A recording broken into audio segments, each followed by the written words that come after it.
Hello, folks. So we made it to my form of depression. It's called reviewing AEW Dynamite Weekly. So we, of course, had the 30-year celebration of Chris Le Champion Jericho, or the Ayatollah of Rock and Rolla, the great, the the best at what he does, the best of world at what he does, etc., etc. He has a nickname for every decade.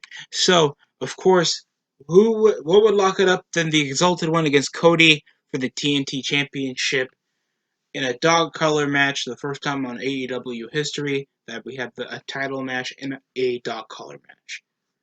And they also had some guys in attendance that, of course, been involved in dog collar matches over past memory. So I thought that was pretty decent enough for, of course, something that would be notified as a fancy pair things. They want to make sure Cody gets the most over as he is as a tough son of a bitch. Doesn't matter about his family name. He'll get dirtied up. He'll bleed. He gets busted open in a Jungle Boy match. I don't take anything about Cody seriously. Other than they try to make him over, legitimize babyface main eventer to get certain guys over. And when I mean certain guys over, he's going to be a couple of lower carders until we get former WWE stars that will get over. That means if Del Rio comes, he will get pinned by. So what else we had? We had Big Swole against Serena Deebs, recent signee for AEW. You have still some forgettable chicks like Tessa Blanchard is available. Like, why aren't you doing the CM Punk treatment and trying to forcibly sign a generational star that could be like your Charlotte Flair of AEW, and I don't understand why. You don't have any guys that will bonify the ratings. Brandy won't. I like Allie, but she needs somebody that she can foil with, or else it's not gonna work with her charm. You have her being the boyfriend of freaking QT Marshall. That's a burial around itself. And you have like Britt Baker, when I think is like one of the most captivating heels I've seen in recent memory, being exalted into having a forgettable like several month feud with Big Swole. Why? While Hikaru Shida's tagging around with Thunder Rosa. It's like a really shoddy women's division. Next up, we had the FTW title for the first time being defended against Will Hobbs and Brian Cage, with Ricky Starks and Taz on commentary. It was a big Hoss match with a very little storyline other than that Will Hobbs associates with Darby Allin and Jon Moxley. The match was it was a bit toned off. There was some big boots, big you get noticeable slaps to the legs off Brian Cage. You an F5 for a bona fide near fall. I think no, we didn't see a plancha. There was a bicycle knee, a major headlock. There was like barely a spot going in. It was just power move after power move until they took a tiny bit of a break until they went. Later on, they were more fast paced into the power moves, except Cage was using his legs. It ended off a vertical lift into a pilo driver. So it works with a Brian Cage still put it over strong over the long dragged out match. It was fine enough as it is. It's a rarity that you see heavyweights wrestle. Why? And it was pretty decent. I wish we get more detail from the commentary involving Will Hobbs, other than who he associates with. We don't know most about his background. They go more into the big moves and like actually trying to intel us into this wrestler that we literally were just introduced by in Double or Nothing. I mean, an all out in the Battle Royal. Did nothing else except showed up to help out Moxley in an assault with Team Taz, and then that's it. Like, get more detail. Get more vignettes. You don't do that with your newer stars.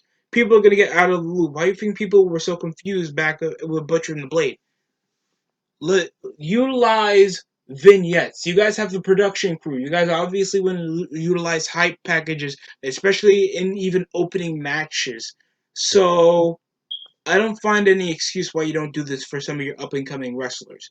Will Hobbs has the look. He has the athleticism. I think well. That doesn't always matter in a match, but he has the size. He has the build. He obviously shows the semblance of he can beat your ass. I just wish there's more of a background on the guy, or else nobody's gonna care except he looks like Biggie's cousin that doesn't speak that much.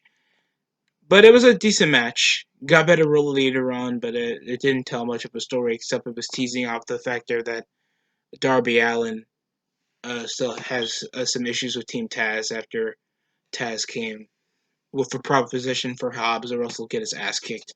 Next up, we had, of course, the AEW Tag Team titles on the line off 2HQ or THQ, TH2 or two hybrids against FTR for the AEW tag belts. The match had some decent spots, but Jack Evans and Angelico freaking botched like a lot of moves. Like even springboards, like Canadian destroyers off the right. They were trying to go for amplified arm bars, but it looked so awkward. And every time they try to change the pace, I'm not saying that these guys aren't terrible wrestlers. I just felt like there wasn't that much of a mesh going on. And the only way they even like getting a title shot is because you won matches on Dark. They went off 3-3. Don't you think you should earn title opportunities if you're somewhat above 500? I thought that's the whole gap of the win loss record. Now we have these jobbers over down the bottom mid card and freaking AEW Dark winning matches against people like probably Sunny Kiss and Joey Delena, whatever the hell Luther has with that little jobber he had in the main event. And the match, it had some decent bright spots into it, but I thought it was botchy, a bit sloppy. It ends off of some kind of crossbody, and I didn't intend to rhyme. It ended off a silly splash over some momentum with FTR after they were cutting just cutting them off in certain spots. And it came with the Young Bucks constantly looking over until they super kick the cameraman, going over that they finished their move even though they didn't even use their finisher move. That's a Meltzer driver. But other than that, it's supposed to tease up to the factor of they're probably going to have the match on pay per view. And that's obviously what they're selling, even though the Young Bucks are kind of doing heelish tendencies. And then we have the best friends coming around having, because they're weenies. Is it just me, or these grown men are having humor from the SpongeBob movie? I love that movie, but you guys are grown men. You don't have like Orange Cassidy coming around like ruining, sucking any source of making you guys feel legitimate, even though most of what you guys do is hug. The only badass factor that you guys had was back at that locker room brawl. But as soon as Orange Cassidy came, it was like, okay, we know these guys are gonna win, and they're gonna hug. Their mom is gonna look more badass than grown men holding hands, hugging, and then you have Cody just saying, "Because you're a bunch of weenies." Chuck Taylor looking like some guy that would constantly ask for my Power Up Rewards card. I don't want that shit in my life. So, yeah, really sloppy manorial match, but there were some decent bright spots. But I go back to watch it, hell no. I felt like Jack Evans and Angelico were just not the type of guys to even be in that type of matchup, and they haven't even had that many matches on Dynamite. So the factor that they won, that they earned title shots other than SCU or the Jurassic Express or the Best Friends, it just feels a bit weak in my opinion. How are you afraid of these jobbers? I don't know. Next up, we have the collective dog collar match after Cody returned a few weeks ago on like 2 weeks ago on Dynamite, earning up to the challenge after disrupting after a pretty surprising return. The only return is his hair is black. His mentality is changing. When I mean his mentality changed, he barely talks that much. The match was surprisingly decent, even though the first person to bust up him was John Silver. The coolest part of the match was technically a moonsault while still in the chain, and then Arn Anderson hitting a spine buster on Alex Reynolds. We had, of course, Cody bleeding profusely after getting cut, sort of cut with a fistful of chain from Brody Lee, the power bomb that took him out from his last match with Brody went for a near fall. Then we of course had a Cody cutter from the apron. The match was as brutal as they sent it off to be, and over the personal part of the match, I thought it was a bit dragged but somewhat entertaining. And the fact that the match was fine, had a decent conclusion. I thought there was nothing else for Brody to do, even if he beats Cody twice, and I know they weren't going to allow Cody to be beaten twice. But it was an average match, ends off, of course, the crossroads for the emotional victory. We had Brandy coming out, of course, and we had some decent finishes. I don't think he even had a chance to hit the discus lariat, but other than that, it was a decent match. Average storytelling, everybody got involved. Arn Anderson did his spot, and all for the conclusion for Cody to get his championship back. I thought it was fine. It got with interview with Tony Schiavone where we had Orange Cassidy issuing a challenge for the 1 year anniversary episode of Dynamite, even though the first episode was October 2nd. But that was besides the point. That's beside the point. It's an anniversary. We should celebrate. So Cody will defend his TNT championship against Orange Cassidy. So practically the open challenge thing is returning back after his hellish match he had just recently. We also had Big Swole against Serena Deeb. I felt like it was a semblance of a squash match. She came out looking like a trans tuxedo mask. We also had like I think a promo over Kenny Omega over a tournament that I think we'll have for Full Gear to see who will be the number one contender for the TNT Championship. I mean for the AEW World Title. I thought it was fine. I thought Cody was talking way too much about Hangman. And I understand that these guys had a past relationship with over nearly like most of the year as tag team champions. And it's like I don't give a rat's ass about that, man. But this was like I think earlier off in the show, and he didn't care if it was Hangman. Hell, I'm not even speaking about Hangman. And I thought we were about to have like people been waiting for the cleaner. Like the cleaner was really like his character was that captivating. Like nobody else can say the F word and S word while saying that they're better than that wrestler and reference WWE. Wow, how captivating of a heel. Kenny's only thing is like he likes putting his finger on his butt, male or female, and that's about it. But we had Serena Deeb against Big Swole. The match was as meh as you can take it. I think the best thing was a twisted neckbreaker off the ring. These women started brawling. I think we had a tope off Deeb. It ended off a forearm, and that's a shocker off me. I thought it was a better thing, a cooler thing, a finisher from the Big Swole. Yeah, it ended off a stiff forearm. There was a headbutt and then an attempt off a pile driver, but that was fought out. So the victory was won off a big uppercut, but somehow it was a forearm. So I don't know how that was set up. But it was a big win for Big Swole for no reason.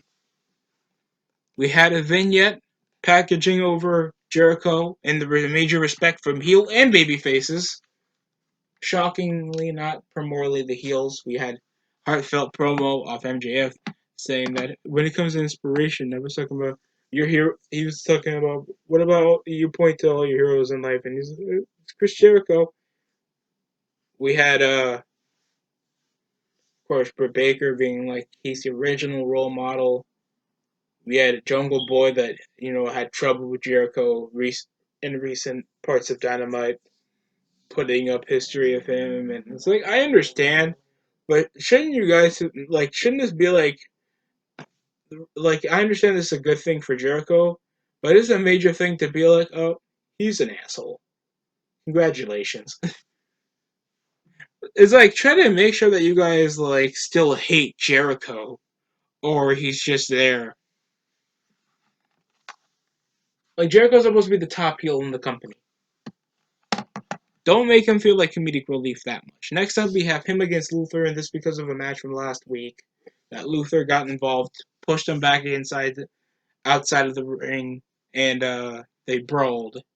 And they bring up the history of these two, that over 20 years in Luther, knowing him with a wrestler named Serpentico. I don't know who this is. All I know was Sammy Guevara masqueraded as him one time after returning from suspension over saying some dumb shit about Sasha Banks, but that's besides the point. That's besides the point. Other than that, this was our main event, and of course, Chris Jericho won. Over Ricochet, the most we saw was a plancher from the top over Luther, getting everybody down because he's fat. A poor big boot off Luther that barely even connected with Jericho. I don't think I've seen barely a noticeable spot other than a hot tag involving Hager pushing away Serpentico. We had a lion salt delivered by Chris Jericho over Luther. That still looks impressive, even though uh freaking even though Jericho looks like a gym teacher that retired late. And of course, oh god, I don't think there was anything else. Luther just sucked, sucking the heat out of the place. I don't know if Luther is a heel or a babyface, so the management, other than this, is a grudge match. It makes no damn sense. I mean, I heard rumors about like the final match for Jericho is against one of his friends, Lance Storm, that was on the packages involving some of his guys from Fozzy, his own dad, some other guys. I think there was also DDP. So it was nice to see that package, and that makes more sense than having your wrestlers do it, even though most of them are babyface and hate you. But I guess it's on the semblance of respect. After Ricochet's around the ring, Judas Effect for the victory. MJF came out to send a present for Jericho. It was a photo of him with a clown, obviously referencing Jericho with the jacket, and probably silently calling him a clown. Jericho hits the clown with the portrait of MJF, that's just a large picture, and Judas affects him.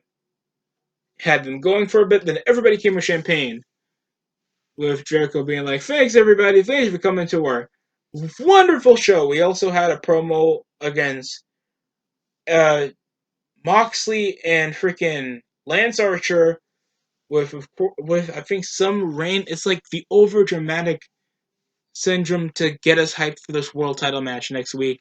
At least there was Moxley's promo that was better than Jake the Snake Roberts, and I'm rarely gonna say that because I think still to this day, Jake the Snake Roberts can still make impactful words sound cool, and he makes everything sound intimidating, and you don't know what's gonna happen because how calmly he presents it. But But at least Moxley references like they do have beef. They wrestled each other recently in Japan, and it was like it's it's okay to at least bring some semblance of connection with these guys. But I just don't care. I mean, at least like freaking, they're trying to do like Taz does at ESPN sports science to like hype up and show how intimidating, how dangerous their maneuvers and arsenal is, go into detail over their techniques. Taz can do that. Other than the one time he said, "This is some renegade shit," it was just funny to me. But other than that, average promos off Moxley. There's going to be a tournament. We're going to have the TNT Championship on the line, as well as the AEW World Title, because the 16th is the title match involving Lance Archer and John Moxley. This wasn't as high package as the MJF and Moxley feud, even though he does have association with Team Taz. Yeah, we're probably gonna have probably a tag team match involving Hobbs and Allen against Cage and Ricky Starks. And other than that, I guess it's going to be exciting. It is a 1 year anniversary, so I'll congratulate AEW for surviving after some people have doubted it to even stand the test of time. over most of its complex booking decisions, your questionable ranking system, your unutilization of your failure to utilize that much of the women's division, your unnecessary signings. Seriously, Brian Pillman Jr. is just on freaking dark. He should be on the show. Shows to Davey Boy Smith. I don't know why didn't you call this guy up. Eric Bugenhagen's just sitting around. Like, come on, like sign some of these people. Sign Eli Drake. Like, sign some guys that actually have some captivation and look like they're on television. I don't want to hear another strugglicious promo coming from Lance Archer looking like he barely even knows where the camera is. And Luther. Like, God, no Luther. I don't want to see no damn Luther. And get rid of some of these crappy tag teams. Like, at least fire half of the tag team division. And Shawn Spears. But other than that, the show was average as it can get. I'll give it like a 4 out of 10. Wasn't the best. We had a segment that I felt was a bit questionable for my opinion. I liked the dog collar match. The opening match was not that bad. At least we didn't have a tag match to open up the show. I think the weakest match was, of course, Big Swole against Deebs. Nothing out of those two women like captivated the match for me, and I felt like it was just a simplistic squash match. And I feel bad because I think Serena Deebs should be a talented woman. She looks like she has a couple of years in the business. I was expecting a bit more, but I felt like this was just a mediocre show. But other than that, if you guys enjoyed, that's just your experience, and hope you did. Like, comment, subscribe if you want to see more of my reviews over AEW, where I thrash it. I mean, of course, I review it with constructive and neutral criticism. But thank you for watching.